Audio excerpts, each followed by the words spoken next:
बोलिए युगाधिपति महाकाल की, भारत माता की, वीर भूमि राजस्थान की।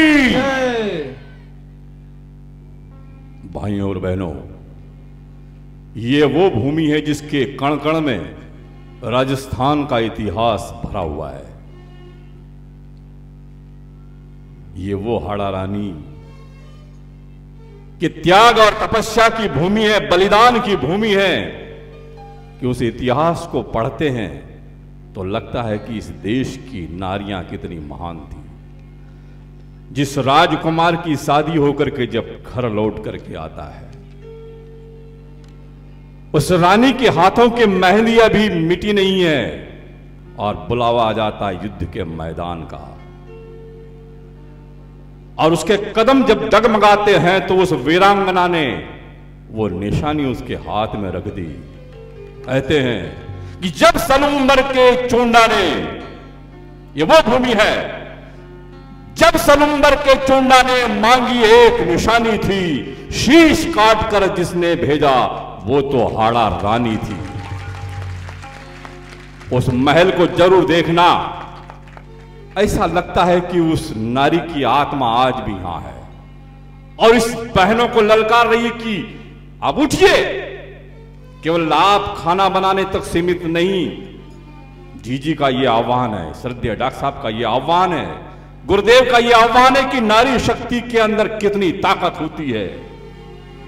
भाइयों और बहनों, इस राजस्थान की गाथा को अगर गाएं तो एक एक रोम जागृत हो जाता है।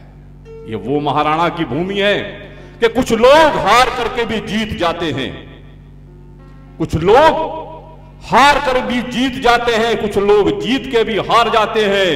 नहीं दिखते अकबर के बुत कहीं, परंतु महाराणा अपने चेतक पर हर चौराहे पर नजर आते हैं।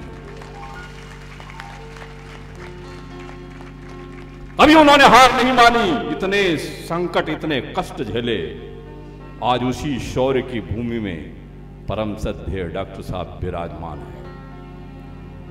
आज गुरुदेव ने उनके हाथ में वो तलवार दी है जिसको हम कहते हैं कलम। आज सिर काटने की जरूरत नहीं है। वो चैलेंज करते हैं कि हाथ में तलवार नहीं तो क्या हुआ, हाथ में तलवार नहीं तो क्या हुआ, हम कलम से ही करते हैं सिर फिरों के सिर कलम। और ये गुरुदेव ने वो कलम जिनके हाथों में थमाई है सिर फिरों के सिर ठीक करने के लिए। ये आह्वान है। हमारी संस्कृति की सीता रो रही है और हम वीर भूमि के लोग अगर खड़े हो जाएं तो पूरी दुनिया को बदल सकते हैं। और ये बदलने की एक आवाज है। सुंदर सुर सजाने के लिए हम ये साज बजाते हैं, नौसिखिए परिंदों को हम बाज बनाते हैं। चुपचाप सुनते हैं जमाने की शिकायतों को, तब दुनिया बदलने के लिए ये आवाज लगाते हैं। और ये आवाज है, ये ललकार है, ये वीर भूमि के बहादुरों को, उस नारी शक्ति को। जब जब भी अनीति बोराई,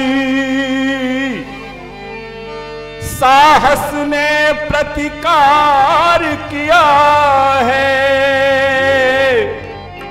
जब जब जन पीड़ा गहराई, करुणा ने अवतार लिया है।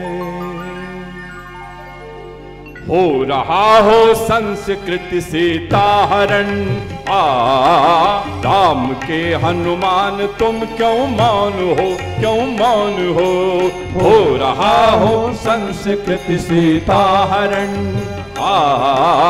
राम के हनुमान तुम क्यों मौन हो, क्यों मौन हो। निश्चरों से हीन करने को मही, निश्चरों से हीन करने को मही, राम के आह्वान तुम क्यों मौन हो, क्यों मौन हो रहा हो संस्कृति से ताहरण, राम के हनुमान तुम क्यों मौन हो, क्यों मौन हो।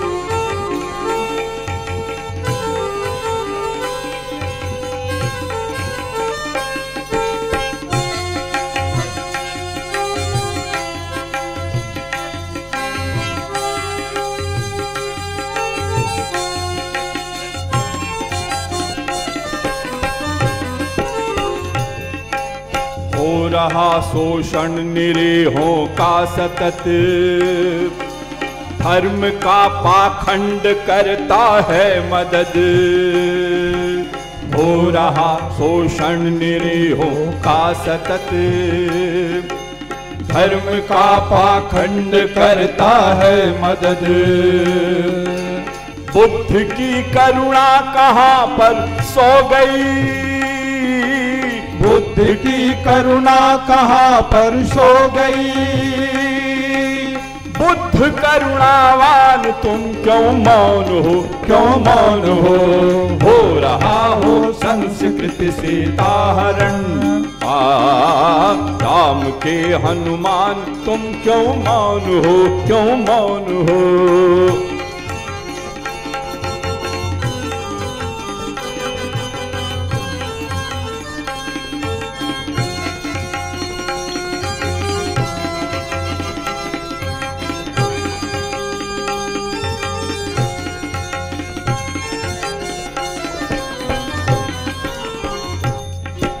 सत्य का खुलकर निरादर हो रहा, राष्ट्र हिंसा का प्रताड़न ढो रहा। सत्य का खुलकर निरादर हो रहा, राष्ट्र हिंसा का प्रताड़न ढो रहा।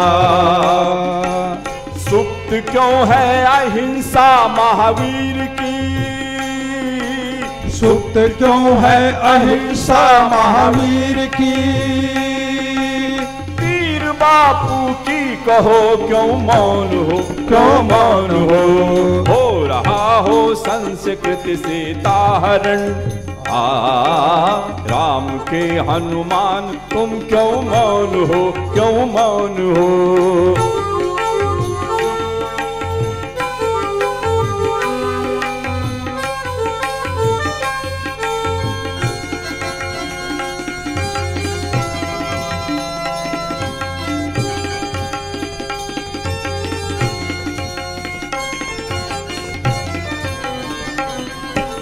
धर्म संस्कृति राष्ट्र पर संकट घिरे, आस्था विश्वास के आंसू झरे। धर्म संस्कृति राष्ट्र पर संकट घिरे, आस्था विश्वास के आंसू झरे। क्या हुआ गुरु भक्ति नानक देव की, क्या हुआ गुरु भक्ति नानक देव की। ज्ञान गोविंद सिंह के क्यों मौन हो, क्यों मौन हो रहा हो संस्कृत से ताहरण। राम के हनुमान तुम क्यों मौन हो, क्यों मौन हो।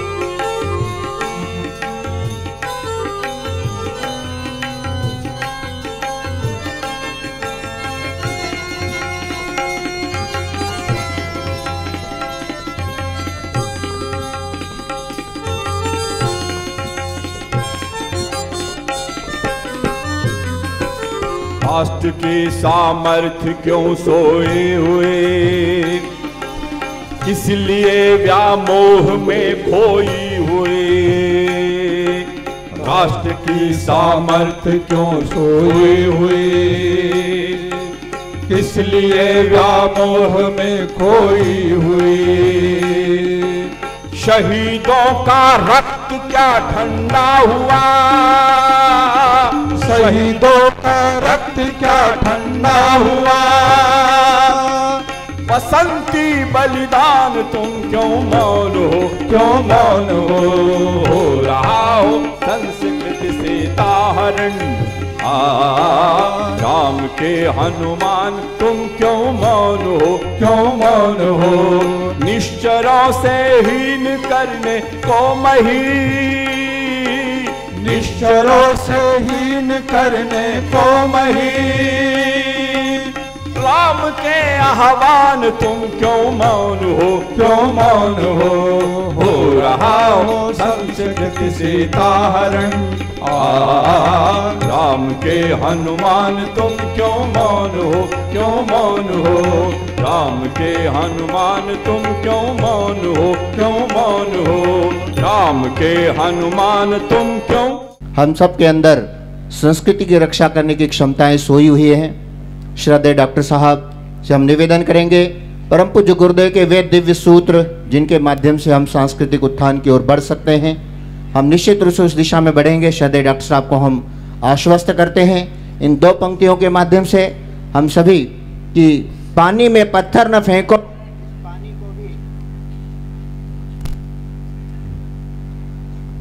पानी में पत्थर न फेंको, इस पानी को भी कोई पीता है। और जिंदगी सोच समझ करके जियो, क्योंकि तुम्हें देखकर और भी कोई जीता है, क्योंकि तुम्हें देखकर और भी कोई जीता है। श्रद्धेय को हम इसी प्रकार से आश्वस्त करते हुए करताल ध्वनि से पुनः एक बार निवेदन करते हैं कि हम सबको हमारे अंदर सोए हुए सांस्कृतिक चेतना के उस कण को जगाएं और हम आगे बढ़ें। श्रद्धेय डॉक्टर साहब कमर सीधी कर लें और दोनों हाथ गोद में रखें। प्रार्थना करें कि हमारी बुद्धि सन्मार्ग की ओर चले। शाम का समय है, गोधूली वेला, और उसके बाद भी अब जल्दी होने लगी संध्या। तो ऐसी संध्या के समय में हम लोग यहाँ पर एक ज्ञान यज्ञ के लिए बैठे हैं, और उस ज्ञान यज्ञ में एक ऐसी जागृति का माहौल बने कि हमारे अंदर चिंतन जो क्षेत्र छोड़ा हुआ है भगवान ने, उसमें एक मंथन पैदा हो, हम कुछ करने के लिए, कुछ कर दिखाने के लिए तैयार हो। सद्बुद्धि की अधिष्ठात्री देवी माँ गायत्री, उनको जन जन तक पहुँचाने वाले गुरुदेव, परम वंदनीय माता जी, इन सब का स्मरण करते हुए गायत्री मंत्र मेरे साथ साथ बोले। ओम भूर्भुवः स्वः तत्सवितुर्वरेण्यं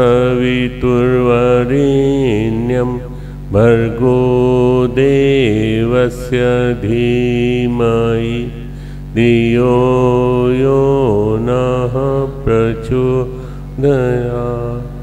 ओम गुरुर्ब्रह्मा गुरुर्विष्णु गुरुरेव महेश्वरः गुरुः साक्षात् परब्रह्म तस्मै श्री गुरुवे नमः।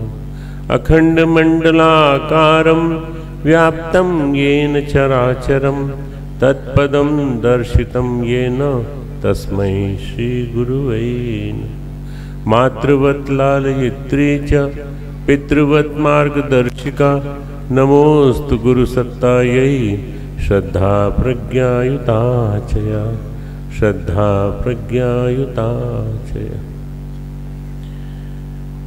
परम पूज्य गुरुदेव और परमवंदनीय माता जी की सूक्ष्म उपस्थिति में मंच पर विराजमान शांतिकुंज की बहनें, हमारे भाई, हमारे जोन के उप जोन के सभी भाई, यहाँ बैठे सभी आमंत्रित अतिथिगण, सभी वे सज्जन जिन्होंने कि इस कार्य को सफल बनाने में, पूर्णता तक पहुँचाने में मदद की, सभी वे बहनें, सभी युवा भाई जिन्होंने कि हेमंत का जो स्वप्न था उसको पूरा करके दिखाया 3-3.5 साल के अंदर, मैं सबका अभिनंदन करना चाहता हूँ, सबकी मंगल कामनाएं लेना चाहता हूँ।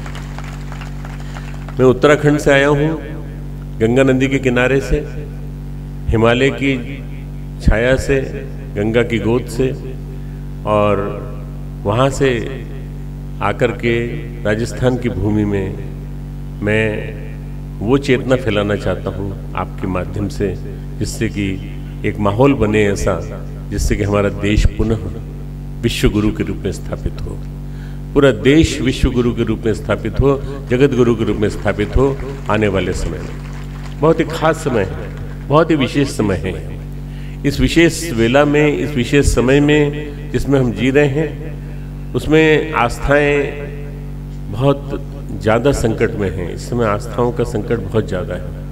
आदमी का विश्वास बेईमानी पे ज़्यादा था, रिश्वतखोरी पे ज़्यादा था, काला धन और इन चीज़ों पे ज़्यादा था। उसको देखते देखते एक ही रात को हमारे देश के प्रधानमंत्री ने एक हमला करके तोड़ दिया, पूरी तरह से सबको लाइन में खड़ा कर दिया। क्या बड़ा क्या छोटा, सबके सब लाइन में खड़े हुए थे। जो नहीं खड़े हैं लाइन में, वो इसलिए नहीं खड़े कि उनके पास अभी भी काला धन है, तो वो काला धन जिनके पास होगा वो निकलेगा, नहीं निकलेगा तो फिर वो भी भूखे मरेंगे उसी तरह से जिस तरह से बाकी लोग पहले मरते रहे उनकी वजह से। मित्रों, ये जो समय है वो समय है आदमी के चिंतनों को पूरी तरह से बदलने का। हमें कैसा जीवन जीना चाहिए? हमें आदर्श जीवन जीना चाहिए। हमें वैसा जीवन जीना चाहिए जिसमें कि हम कम से कम साधनों में गुजर कर सकें। मैं पिछले 2-3 दिनों से ज़्यादा समय नहीं मिल पाता मुझे, 15-20 मिनट के लिए टीवी देखता था, तो उसमें मैंने न्यूज़ देखी। मैंने देखा कि बड़े बड़े घर की महिलाएं सब्जी बाज़ार में खड़ी हैं और बोल रही हैं कि हम पहले तो बहुत सारा सामान ले जाते थे, अब हम थोड़ा सा ले जाते हैं जितना ज़रूरत है बस, बाकी हम अगले दिन फिर आके खरीद लेंगे। हम जाके फ्रिज अपना भर देते थे सब्जियों से, अब हम थोड़ा सा सामान लेके आ रहे हैं और इतने से ही हमारा काम चल सकता है, हम चला सकते हैं। ये ब्राह्मणत्व है। ब्राह्मणत्व का जागरण जबरदस्ती हुआ है और जबरदस्ती होगा क्योंकि ऐसे माहौल बनेंगे अब आने वाले समय में। ये विचार क्रांति है, थॉट रिवॉल्यूशन है। एक विचार ऐसा जिसके माध्यम से लोगों के चिंतन में परिवर्तन आ जाए, लोगों की सोच बदल जाए, ये वास्तव में बहुत बड़ा एक सोच में बदलाव आने की प्रक्रिया है। रानी हाड़ा का ये क्षेत्र जो कि क्रांतिकारी क्षेत्र है, राणा चूड़ावत का क्षेत्र जो क्रांतिकारी क्षेत्र है, और चामन का वो क्षेत्र जो महाराणा प्रताप का जो स्थान है जहाँ पर उन्होंने अंतिम समय बिताया था, वो वाला क्षेत्र भी समीप है। जैसलमेर की झील है।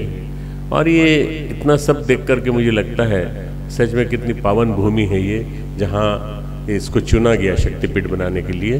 शक्तिपीठ का जो स्थान है, इस स्थान को मैं एक पावन पुण्य तीर्थ मानता हूँ। आज के बाद एक तीर्थ के रूप में ये प्रसिद्ध होगा। लोग यहाँ आएंगे, दर्शन करेंगे और उस रानी को याद करेंगे, उसके पुण्य बलिदान को याद करेंगे, जिसने अपने इतना आसान नहीं है अपने सिर को काट के दे देना। अपने पतिदेव को अभी कुछ ही दिन हुए हों शादी के, कुछ सेकंड से बीते हों, कुछ मिनट ही बीते हों, और वो अपना सिर दे देती है और कहती है अपना धर्म निभाओ। और धर्म निभाने के लिए वो यहाँ से दिल्ली तक उनको पछाड़ता हुआ जाता है यवनों को, और वहाँ तक जाकर के उनको मार के आता है। इतना क्षत्रियत्व का जो शौर्य जागा वो अपनी रानी की वजह से जागा। मित्रों, नारी में बहुत शक्ति है। नारी में बहुत शक्ति है। नारी चाहे तो पुरुष को कई काम, असंभव काम कराने के लिए मजबूर कर सकती है, और उसके माध्यम से हमारे देश का कायाकल्प हो सकता है।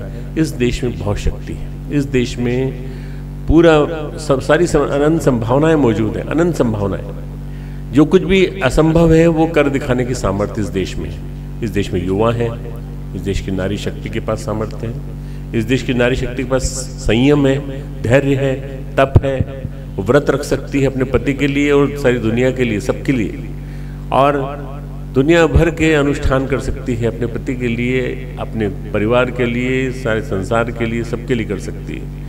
ये जो कुव्वत है मित्रों, ये आपको विदेश में नहीं मिलेगी कहीं।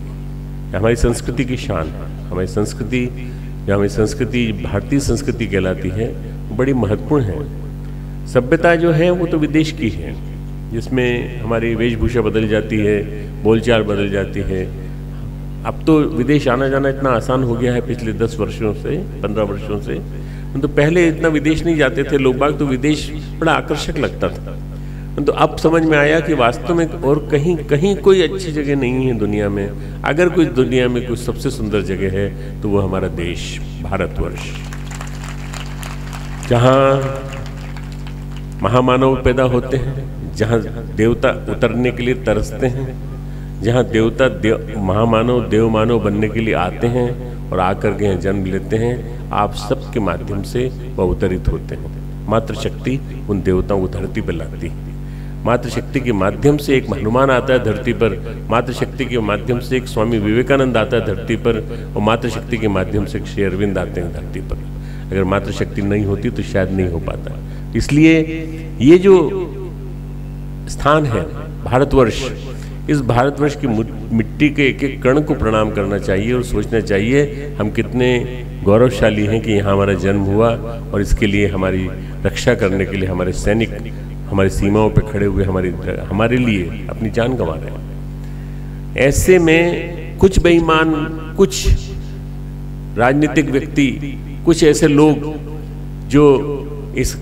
जो इतना अच्छा काम हो रहा है इस समय, परिवर्तन का काम, ये क्रांतिकारी काम है, ये महाक्रांतिकारी काम है। क्रांतिकारी काम को रोकने के लिए सब तरह की, जितने तरह के साम दाम दंड भेद के तरीके हो सकते हैं, भाषण के तरीके हो सकते हैं, ट्वीट्स के तरीके हो सकते हैं, सोशल मीडिया के तरीके हो सकते हैं, उन सब के माध्यम से जितना ज़्यादा व्यवधान डालने की कोशिश कर रहे हैं, कोर्ट में जा रहे हैं। कोर्ट में देखिए, सुप्रीम कोर्ट में जाने के बाद उनको डांट पड़ी उन लोगों को जिन्होंने सुप्रीम कोर्ट में रिट फाइल की थी। सुप्रीम कोर्ट ने कहा हम पीठ ठोंकते हैं ऐसे प्रधानमंत्री की जिसने इतना बढ़िया स्टेप लिया कालाधन को निकालने के लिए, पर जनता को असुविधा नहीं होना चाहिए, ये हम भी मानते हैं, जनता को असुविधा नहीं होना चाहिए। लाइन में खड़े रहना सिखा दिया अगर इस स्टेप ने, और धीरे धीरे करके थोड़ी 1 महीने की असुविधा सहन कर लेंगे तो आने वाले दिनों में हजारों वर्षों तक ये हमारा पाप हमारे सिर से धुल जाएगा कि हम काला धन रखते हैं और हम हरामखोरी करते हैं, काम चोरी करते हैं, बेरोजगारी इस वजह से पनपी। ऐसे नहीं, ये सारे कलंक हमारे मुंह से निकल जाएंगे, हमारे सिर से निकल जाएंगे।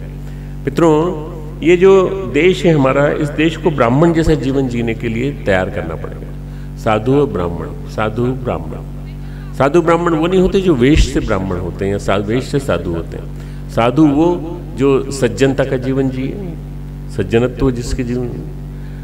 हमारे यहाँ उपनिषद में एक श्लोक आया, युवा स्यात्, युवा हो जाओ सबके लिए, बूढ़े हो तो, जवान हो तो, बहुत ज़्यादा उम्र हो गई हो तो, या बच्चे हो तो, युवा स्यात्, युवा हो जाओ। आध्यायिक, दृढ़िष्ठ हो, बलिष्ठ हो, आप अध्ययनशील हो और साधु हो। साधु युवा, साधु युवा, साधु युवा है ना सज्जनशील, शालीन, जितनी शालीनता हो सकती हो शालीनता। शालीनता का पर्यायवाची है साधु। जब साधु कोई बनता था तो शालीनता के लायक होने के लायक बनता था कि शालीनता से मैं अपना जीवन बदल करूंगा। ऐसे साधु युवा बनने की हमको कोशिश करना चाहिए। और युवा कौन? युवा वो जिसके लिए असंभव नाम का कोई शब्द नहीं है। युवा वो जो हर दृष्टि से सारी ऊर्जा अपने अंदर समाये हुए राष्ट्र के लिए मर मिटने के लिए तैयार हो, हमेशा अपना एक कदम आगे बढ़ा के कहता हो कि जहाँ मेरी जरूरत हो वहाँ मुझे कहिए, मैं जाने को तैयार हूँ। अगर मुझे आज सेना में जाने को कहा जाए मैं जाने के लिए तैयार हूँ। मैं अगर मुझे राष्ट्र की रक्षा के लिए जाने के लिए कहा जाए मैं जाने के लिए तैयार हूँ। अगर मुझे गंगा की रक्षा के लिए मैं इन्वाइट करता हूँ, डॉक्टर साहब इन्वाइट करते हैं तो मैं जाने के लिए तैयार हूँ। उसको कहते हैं युवा, जो हर अच्छे काम के लिए तैयार हो और कभी भी सुख सुविधा के साधनों के लिए नहीं जिसपे अंदर हुड़ मचती हो। ऐसा आदमी हमें चाहिए, साधु युवा। फिर कौन चाहिए हमें? ब्राह्मण। ब्राह्मण वो जो औरों के लिए जीता हो, सादगी और सज्जनता का जीवन, सादगी का जीवन और अपने लिए कम से कम औरों के लिए ज़्यादा से ज़्यादा, अपने लिए कम से कम औरों के लिए ज़्यादा से ज़्यादा, ये ब्राह्मण का जीवन है। साधु और ब्राह्मण जितने ज़्यादा संख्या में निकलेंगे उतना ही समाज बदलता चला जाएगा। राजस्थान की भूमि है इसलिए थोड़ा सा ब्राह्मण शब्द को क्लेरिफाई कर दूं, मैं स्पष्ट कर दूं। वास्तव में ब्राह्मण जाति से नहीं जुड़ा है। चातुर्वर्ण्यम मया सृष्टम गुण कर्म विभाग से, मैंने 4 वर्ण बनाए हैं गुण कर्म विभाग से। भगवान श्री कृष्ण गीता में कहते हैं मैंने 4 वर्ण बनाए हैं गुण कर्म विभाग से। कोई जाति के हिसाब से नहीं, जन्म जाति के हिसाब से नहीं। मेरा सरनेम जाति वाला है तो आप कह सकते हैं कि डॉक्टर साहब ब्राह्मण है इसलिए ऐसा कह रहे हैं। नहीं, मैं सबके लिए कह रहा हूँ। जिसने गायत्री का मंत्र जप लिया, जिसने गायत्री को जीवन में उतार लिया, वो ब्राह्मण बन गया। परम पूज्य गुरुदेव ने क्रांति कर दी पूरे विश्व में। हजारों लाखों ब्राह्मण तैयार करके उन्होंने कह दिया कि सब ब्राह्मण हो गए तुम, क्योंकि तुमने गायत्री को जीवन में उतार लिया। गायत्री का तत्वदर्शन जीवन में उतार लेने से आपके एक रोम रोम में, कण कण में पूरा गायत्री की फिलॉसफी आ जाती है। गायत्री का जीवन दर्शन तत्व में एक एक कण कण में भरता चला जाता है और उसके बाद फिर आपके जीवन में कभी किस तरह की चीज नहीं आती। विलासिता, वासना, श्रृंगारिकता, ये सब चीजें नहीं आती। फिर आपको उनके प्रति आपका झुकाव नहीं होता। आज जो है सबसे ज्यादा परेशानी यही है कि ये जो इतना ज्यादा जो काला धन फैला, उसका कारण क्या है? सबसे बड़ा जो कारण है मैं समझता हूँ मित्रों, आदमी के अंदर एक अहंता की भावना। 2 चीजें बिगाड़ती हैं आदमी को, राग और द्वेष।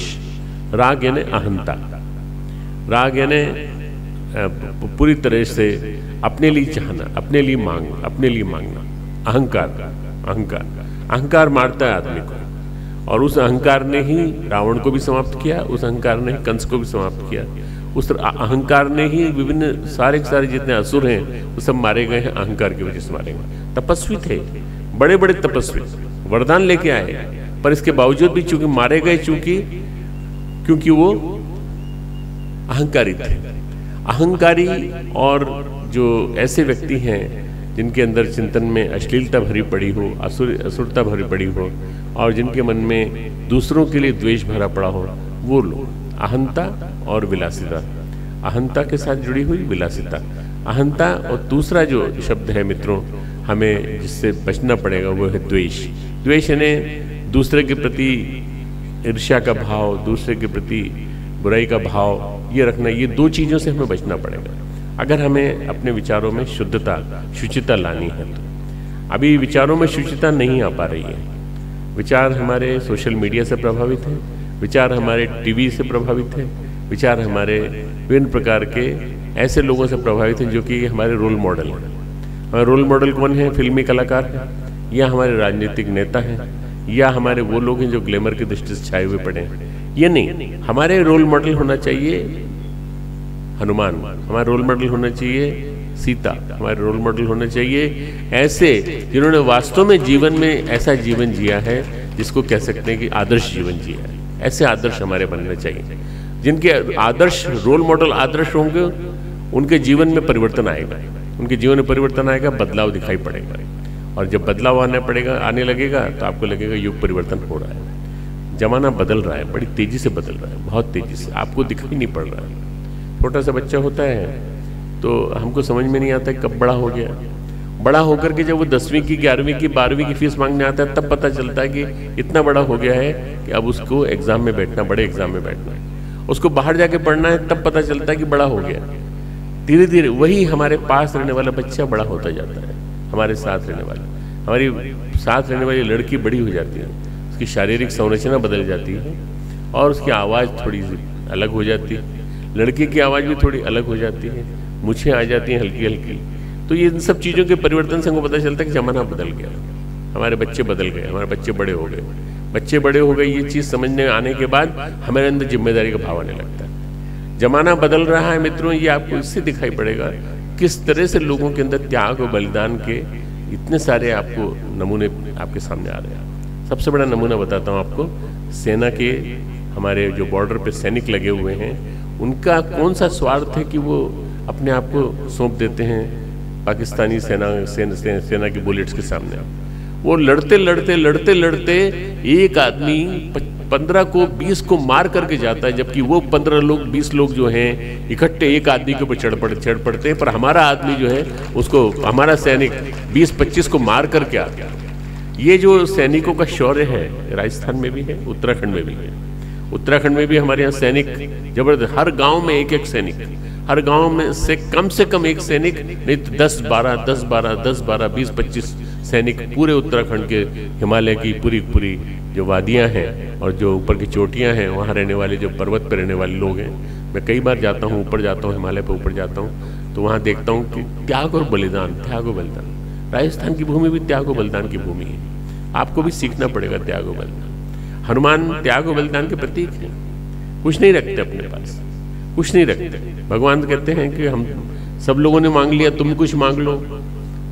भाई राज्याभिषेक हो गया और वहां से आगे लौट करके और विभीषण को बिठा करके और यहाँ आ गए, और यहाँ आ गए तो उन्होंने सबको बांटा, तुम हीरे जवाहरात ले लो, तुम मोती ले लो, तुम ले लो। तो हनुमान बोले कि मुझे तो केवल आप चाहिए और कोई नहीं चाहिए। बस हनुमान ने उनके चरणों में बोला, मुझे आपके चरणों में प्रीति चाहिए, बस आपके चरणों में प्रीति।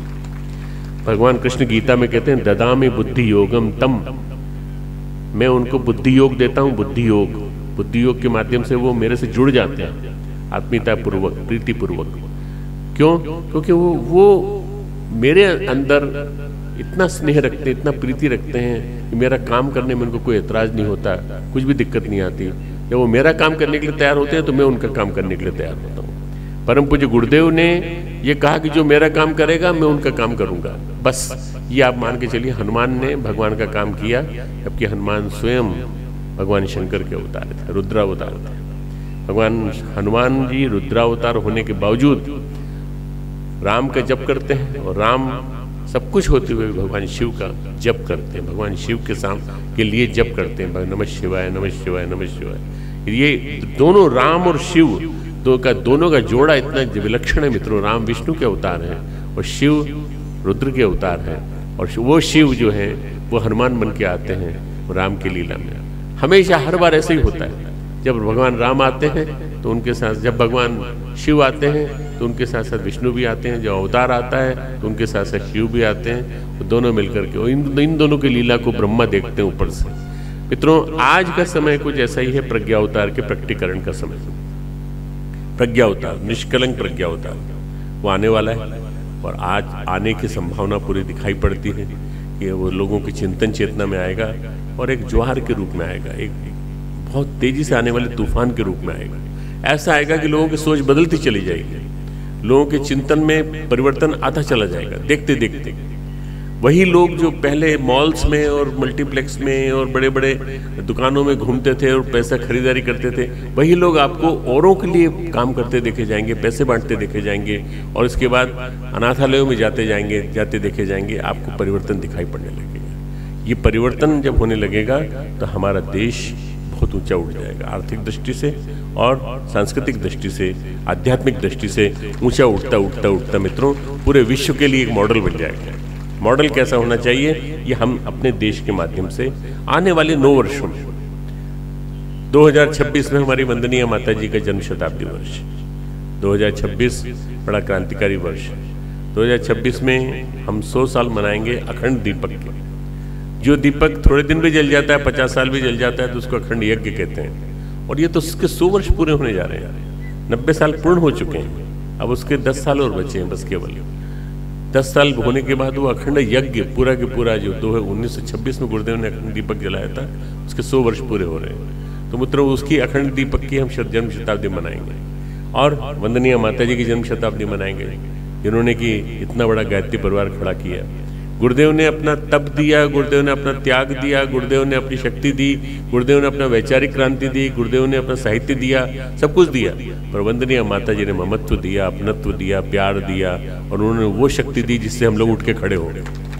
परम पूज्य गुरुदेव के जाने के महाप्रयाण के बाद हम लोगों को उठा के खड़ा करने वाली वंदनीय माता जी, उनकी जन्म शताब्दी। तीसरा है श्री अरविंद की भागवत चेतना का धरती पे अवतरण की 100 वर्ष। भागवत चेतना धरती पे आ चुकी है, जिसके 100 वर्ष पूरे हो जाएंगे। इसका मतलब ये कि अब वो काम होने वाला है जिस काम के लिए मैं बार बार इशारा कर रहा हूँ, surgical strike. Surgical strike, surgical strike उसको कहते हैं जिसमें कि एक पूरा का पूरा माहौल बदल देता है। पूरा हमारे देश पे, हमारे देश के बॉर्डर्स पर बराबर हमले हो रहे थे, हमारे मासूम बेचारे नागरिक घरों में तोप के गोले उनके घरों में गिर रहे हैं, मारे जा रहे थे। तो लोगों ने सोचा कि जैसे और पहले की सरकार थी वैसे ही होगा, कुछ नहीं होगा, कुछ नहीं कर सकते। हमारे यहाँ से कुछ सैनिकों को तैयार करके, सब कुछ रेडी होकर के, और कुल मिला के 50-60 अच्छे बढ़िया कमांडोज गए, और रात में 4 घंटे के अंदर पूरा के पूरा उनको सारे आतंकवादियों की चौकियों को समाप्त करके अपने आ गए। एक ही स्ट्राइक में पूरा आतंकवादियों का पूरा के पूरा वो खत्म हो गया। उनका मनोबल भी टूट गया, पूरी तरह से मनोबल भी टूट गया। अभी आने वाले दिनों में पाकिस्तान पूरा टूटेगा, और टूटने के बाद उसके जो अच्छे लोग हैं वो हमारे साथ जुड़ेंगे और बुरे लोग मारे जाएंगे। देखते देखते भारत एक बड़ा बृहत्तर भारत बनेगा, निश्चित रूप से मान करके चलिए। आने वाले 4-5 साल के अंदर, 5-6 साल के अंदर ये आतंकवाद को जड़ से समाप्त होना ही पड़ेगा, क्योंकि आतंकवाद इस देश के लिए सबसे बड़ा खतरनाक है, इस देश के लिए नहीं, विश्व के लिए खतरनाक है। तो इसको समाप्त होना ही पड़ेगा। इसके अलावा जो परिवर्तन होने जा रहा है मित्रों, तो लोगों की सोच में बदलाव। आप देखिए कि खर्चीली शादियां दरिद्र बेईमान बनाती, हम बार बार कहते हैं खर्चीली शादियां दरिद्र बेईमान बनाती। क्यों इतना खर्च करते हो भाई, क्यों इतना पैसा शो करते हो, क्यों इतना दिखाते हो? अब आप देखिए कि अभी 1 लाख शादियां हुई केवल दिल्ली में, दिल्ली की बात बता रहा हूँ, बाकी पूरे देश में तो हुई होंगी 10-15 लाख शादियां हुई होंगी। कब? ये जिस दिन मोदी जी की स्ट्राइक हुई, जिस दिन मारा है उन्होंने अच्छी तरह से बिना बिना डंडा चलाए मारा है, अपना एक मैसेज कन्वे करके। उसके बाद अगले दिन जो शादियां थी उनके पास, वो कहते हैं हमारे पास पैसे नहीं है, हमारे पास पैसे नहीं। अगले दिन, दूसरे दिन, तीसरे दिन बैंड वालों को देने के लिए पैसे नहीं। बिना बैंड की शादियां होंगी, देखना पैदल चलता हुआ जाएगा दूल्हा। अब ऐसा ही होगा, सादगी से भरी शादियां होंगी। अरे कौन सा देश है जिसमें इतना पैसा खर्च किया जाता है? केवल हमारा देश। बस पैसा खर्च करने की कोई जरूरत नहीं। अरे शादी करना, शादी जैसा एक पवित्र बंधन है, उस पवित्र बंधन में क्या जरूरत है इन सब चीजों को खर्च करने की? देश के निर्माण में चीजों को खर्च करो, रुपयों का खर्च करो, देश के निर्माण के नवनिर्माण के लिए खर्च करो। यहाँ हमें इन खर्चीली शादियों की जरूरत नहीं है। दरिद्र बेईमान बनाती हैं, बेईमान बनाती हैं, हमें रिश्वतखोरी सिखाती हैं, हमें घूसखोरी से सिखाती हैं। इन सब चीजों को बचाना है तो मित्रों हमें मजबूर होकर के इन सब चीजों के नाद में। कौन करा रहा है ये सब? महाकाल करा रहा है। महाकाल स्वयं बोल रहा है ऊपर से कि देखो आने वाले दिनों में बदल जाओ, नहीं तो मैं ऐसे कई मोदी खड़े कर दूंगा, देखते देखते बदलना ही पड़ेगा तुमको, परिवर्तन आकर के रहेगा। तो मित्रों आज की इस पावन दीप यज्ञ में हम लोग सब संकल्प लें, हम सादगी भरा जीवन जिए, और जो बचत होगी उस बचत को हम अच्छे काम में लगाएंगे। परम पूज्य गुरुदेव ने तो न जाने कब से ही मंत्र दे दिया हमको, 20 पैसा रोज, 1 रुपया रोज भगवान के काम के लिए। 1 रुपया रोज के बाद उन्होंने बढ़ा के 2 रुपया रोज कर दिया। फिर उन्होंने कहा 1 दिन की कमाई दे तो चलो, ज्यादा देना है तो। इससे ज्यादा कभी मांगा ही नहीं गुरुदेव ने कभी। सारे के सारे संगठनों, मेरे पास न्यूज़पेपर वाले आए, सब आए कि बहुत लोगों को संकट हो रहा है, बहुत लोगों को संकट हो रहा है, संकट में है, आपको कोई परेशानी? हमने कहा नहीं कोई परेशानी नहीं, हम 20 पैसा रोज वाले लोग हैं, हम तो 20 पैसा रोज वाले, हमें क्या दिक्कत आई? हमें तो बहुत अच्छा लग रहा है कि आप सब हमारे लेवल पे आ गए, नीचे उतर करके। आना ही पड़ेगा, आना ही पड़ेगा, मजबूरी में आना पड़ेगा। मित्रों ये हो रहा हो संस्कृति सीता हरण, राम के हनुमान तुम के मौन हो। आप सब हनुमान हो, चाहे आप स्त्री हो चाहे पुरुष हो, सब के सब आपके अंदर वो हनुमान है, और राम जो हैं वो ऊपर से अवतरित हो रहे हैं और वो कह रहे हैं मर्यादाएं जीवन में उतारनी पड़ेंगी, उत्तम बनना पड़ेगा, उत्तम पुरुष बनना पड़ेगा, मर्यादा पालन करनी पड़ेगी और पुरुषोत्तम बनना पड़ेगा। यदि हमने वास्तव में श्री राम के तत्व दर्शन को जीवन में उतार लिया तो हमारा देखते देखते हमारा राष्ट्र इतना महत्वपूर्ण राष्ट्र बन जाएगा कि आप देख नहीं सकते कि पूरा जो विश्व है उस विश्व में एकमात्र मॉडल अगर कोई दिया जाएगा, कोई नमूना कोई दिया जाएगा तो भारतवर्ष का नमूना दिया जाएगा कि भारतवर्ष जैसा जीवन जीना सीखो, भारतवर्ष के औसत भारतीय जैसा जीवन जीना सीखो, तभी जाकर बदलाव आएगा, परिवर्तन आएगा। मित्रों ये सब जो कुछ भी है सब समाप्त होने वाला है। हम लोग सब यहाँ दुनिया में आए, थोड़े दिन के लिए जीने के लिए आए हैं, पर पैसा इकट्ठा करते रहते हैं, पैसा इकट्ठा करते रहते हैं। क्या करोगे इकट्ठा करके? खर्च करो, और खर्च करो अच्छे काम, दान दो अच्छे काम में। जो भी कुछ अच्छे श्रेष्ठ काम है जहाँ पे हो रहे हो उन सब में जितना ज़्यादा दे सकते हो उतना ज़्यादा देने की कोशिश करो, और जहाँ तक हो सके भगवान पे भरोसा रखो, भगवान पे भरोसा रखो, ईश्वर पे विश्वास रखो, वो तुमको भूखा नहीं मरने देगा। कबीरदास जी बहुत बढ़िया बात कह गए, दांत न थे तब दूध दियो। तो तुम्हारे दांत नहीं थे जब तुम्हारे दांत बिना दांत के आए थे, दांत न थे तब दूध दियो। माँ के 2 स्तन दूध से भरे हुए मिल गए। बाहर आते ही बच्चे को अनसर्टेनिटी के वातावरण में आया था, क्रेडिट कार्ड लेके आया था या बैंक की पासबुक लेके आया था, वो बच्चा अंदर से नीचे अंदर से आया था, तो वो बाहर आया तो उसको माँ का दूध मिला। दांत न थे तब दूध दियो। जब दूध दियो तो अन्न न दीने, अन्न नहीं देगा क्यों? अरे अन्न भी देगा, सब कुछ देगा। अविश्वास मत करो। अविश्वास पैसे की होर्डिंग, पैसे की जमाखोरी बढ़ाता है। अविश्वास, भगवान पे विश्वास। आप बहुत जाते हो मंदिर, सब जगह जाते हो, पर आपके मन में विश्वास नहीं है कि भगवान देगा। भगवान देगा अगर आप मेहनत करोगे तो भगवान देगा, भगवान आपकी हर दृष्टि से रक्षा करेगा। आस्तिकता इसी को कहते हैं मित्रों। आस्तिकता है भगवान पे विश्वास। हर परिस्थिति में, हर प्रतिकूलता में भगवान हमारे साथ चलता है। मैं चलता हूँ मित्रों तो मेरे पास पैसा भी नहीं रहता, एक भी पैसा नहीं रहता, मेरे को कोई खर्च की जरूरत ही नहीं पड़ती है। अगर कुछ होती भी है तो 10, 15, 20 रुपए हमारे मेरा सहायक शुक्ला जी हैं और बहुत सेवा भाव से मेरे साथ चलते हैं, वो रखते हैं अपने पास पैसा। मेरे को पैसे की जरूरत नहीं पड़ती। जी नहीं चलते समय कहा पैसे की जरूरत तो नहीं पड़ेगी। मैंने कहा नहीं, मुझे जरूरत नहीं पड़ेगी, पैसे तो मुझे लोग देंगे, जो आएंगे वो मुझे देंगे, मुझे क्या जरूरत है पैसों की? पैसे की जरूरत किसी को नहीं। पैसा आदमी को बेईमान बनाता है, इसने वास्तव में सही अर्थ में बेईमान बनाया आदमी को। और इसी वजह से हमारे देश में जो विलासिता का जो वातावरण बना, उस विलासिता के वातावरण को मार काटने के लिए इससे बढ़िया एक क्रांति होना जरूरी। ये आर्थिक क्रांति। मैंने एक अखंड ज्योति में संपादकीय लिखा है, आप लोग पढ़िएगा, जनवरी के अखंड ज्योति में, और उसी को फरवरी के अखंड ज्योति में और बड़े शब्दों में लिख रहा हूं मैं। जनवरी के अखंड ज्योति में संपादकीय लिखा है, उसको आप लोग पढ़ना और पढ़ने के बाद सोचना कि हम क्या कर सकते हैं, क्या स्टेप उठा सकते हैं, क्या रिवॉल्यूशनरी स्टेप्स हम लोग उठा सकते हैं और कैसे साथ दे सकते हैं इस आर्थिक क्रांति में अपने राष्ट्र को आगे बढ़ाने वाले एक ऐसे पुरुष का, जो कि खुद बहुत छोटे से वातावरण से निकल के आया।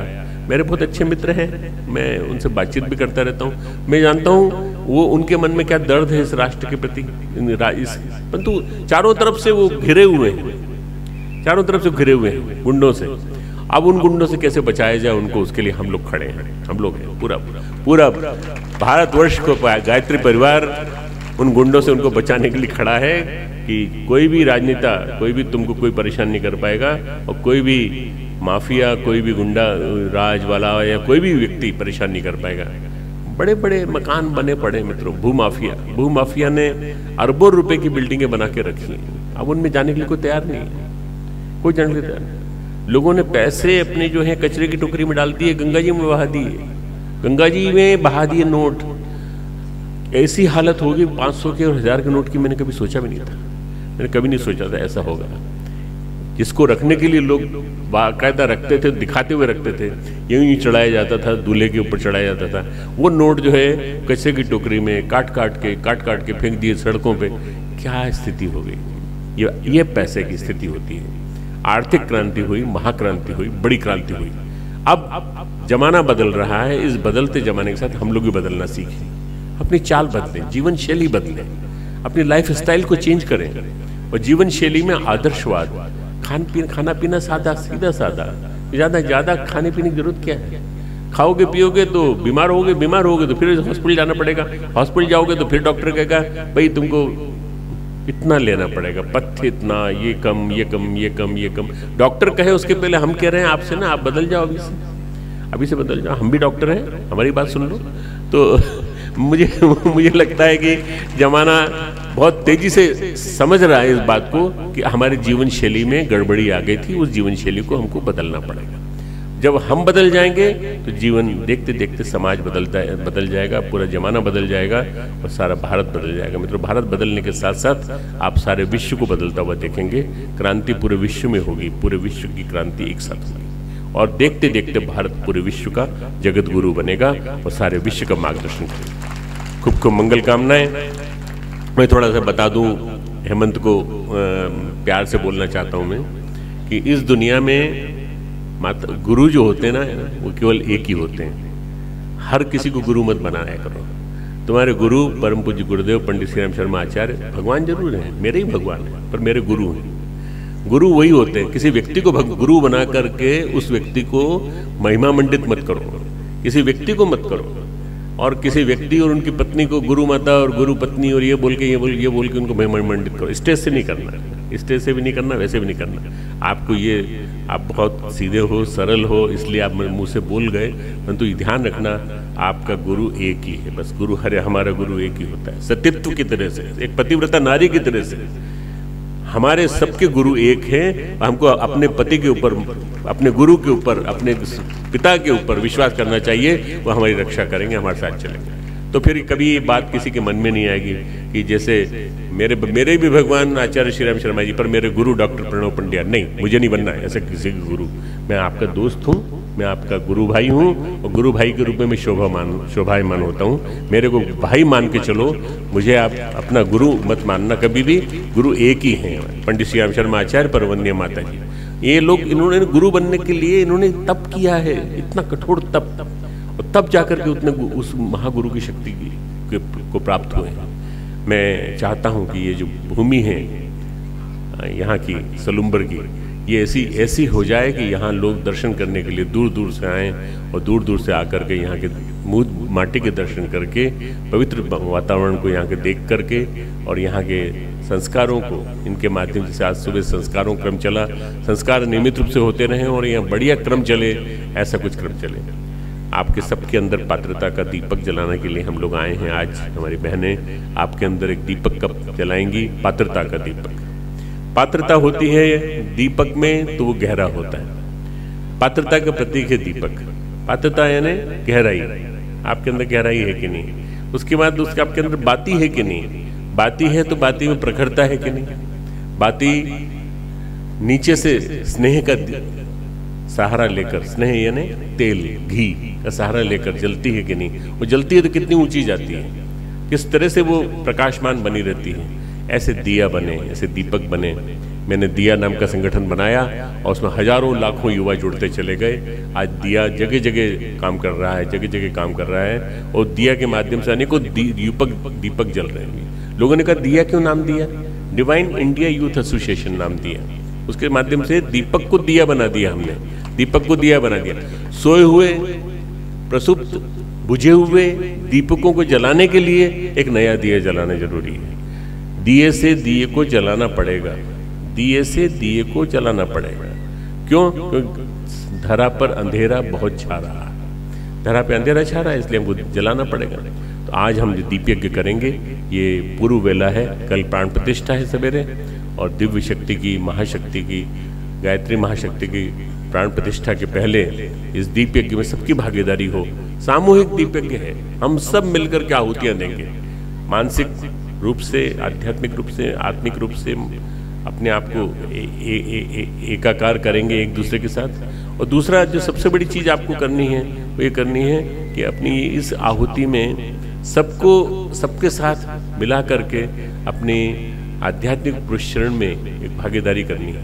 हम भी थोड़ा सा एक क्रम बनाएं, सप्ताह में एक बार या 2 बार, या किसी के जन्म दिवस पर, विवाह दिवस पर छोटा सा दीप यज्ञ 5 दीपकों का, भले 5 दीपक जला के हम मनाएं, पर हम करें और उसमें हम 10-11 गायत्री मंत्र बोल करके, महामृत्युंजय मंत्र बोल करके सेलिब्रेट करें बच्चों के बीच में।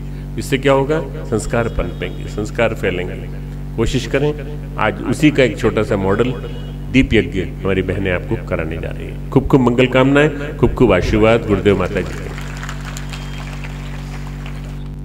राष्ट्रीय अंतर्राष्ट्रीय स्तर पर भावी जो समय आ रहा है उसका स्वरूप हमारे सामने उन्होंने प्रस्तुत किया, और आशा से भरा हुआ, विश्वास से भरा हुआ श्रद्धेय डॉक्टर साहब का ये समर्पण, अद्भुत समर्पण हम लोगों ने देखा। उन्होंने छोटी से छोटी बात को और बड़ी से बड़ी बात को बहुत सहज ढंग से हम लोगों तक पहुंचाया।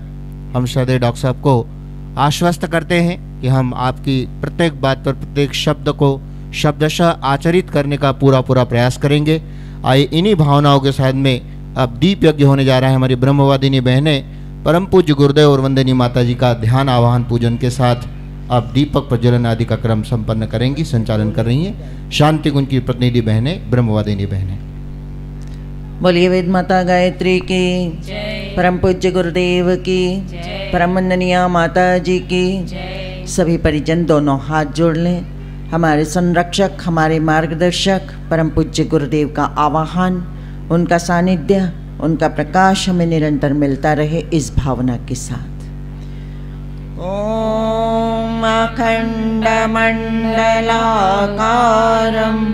व्याप्तं येन चराचरं तत्पदं दर्शितं येन तस्मै श्री गुरवे नमः, तस्मै श्री गुरवे नमः। माँ गायत्री का ध्यान करेंगे। सद्बुद्धि को देने वाली वेद माता, देव माता, विश्व माता माँ गायत्री का ध्यान दोनों हाथ जोड़कर। ओम आयातु वरदे देवी त्र्यक्षरे ब्रह्मवादिनी गायत्री छन्दसा मातः ब्रह्मयोने नमोऽस्तुते। ओम श्री गायत्र्यै नमः। आवाहयामि, स्थापयामि, ध्यायामि। आइए मंत्र के साथ दीपक प्रज्वलित करें। अग्नेनय सुपथाराय अस्मान् विश्वानि देववयुनानि विद्वान् युयोध्यस्मज्जुहुराणमेनो भूयिष्ठां ते नम उक्तिं विधेम।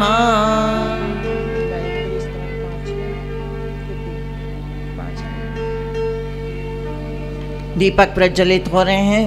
आइए हम सभी मिलकर पुनः तुमाम तत्सवितुर्वरेण्यम उस सविता देवता का ध्यान करते हैं। वो सविता देवता हमें पावन बनाए, हमें पवित्र बनाए। आइए इस भाव के साथ गायत्री स्तवन।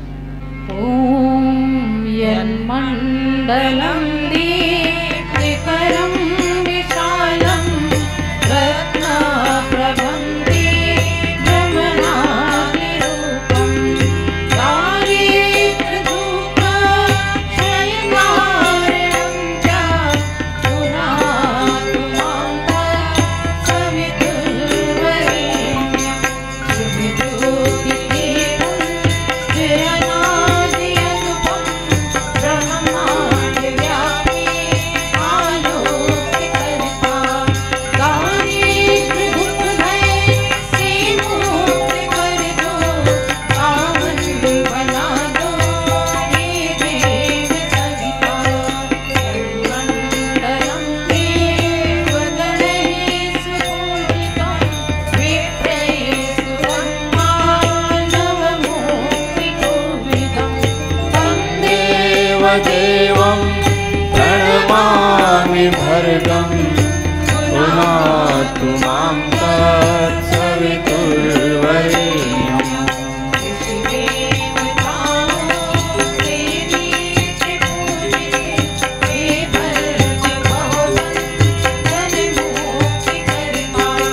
स्वीकार कर लो वंदन हमारा, पावन बना दो हे देव सविता। मण्डलं व्यारघनं वगम्यं त्रैलोक्यपूज्यं त्रिगुणात्मरूपं समस्त तेजोमय दिव्य रूपं पुनातु मां तत्सवितुर्वरेण्यम्।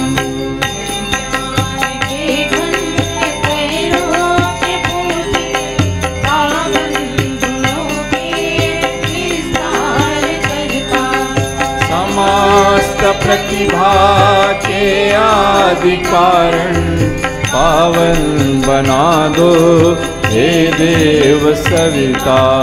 यन्मण्डलं सर्वगतो वदन्ति गायन्ति यच्चारणसिद्धसङ्घा यद्योगिनो योगजुषां च सङ्घा पुनातु मां तत्सवितुर्वरेण्यम्। से आदि पूजे हे भक्त जिसके गुणगान करता सद्भावना हम सब में जगा दो पावन बना दो हे देव सविता। मण्डलं वेदविदोपगीतं यद्योगिनां योगपथानुगम्यं तत्सर्ववेदं प्रणमामि नित्यं पुनातु मां तत्सवितुर्वरेण्यम्।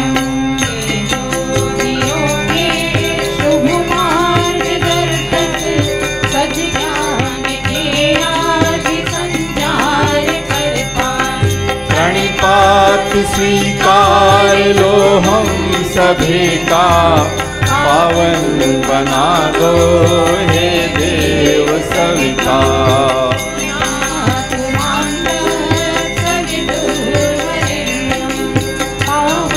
बना दो हे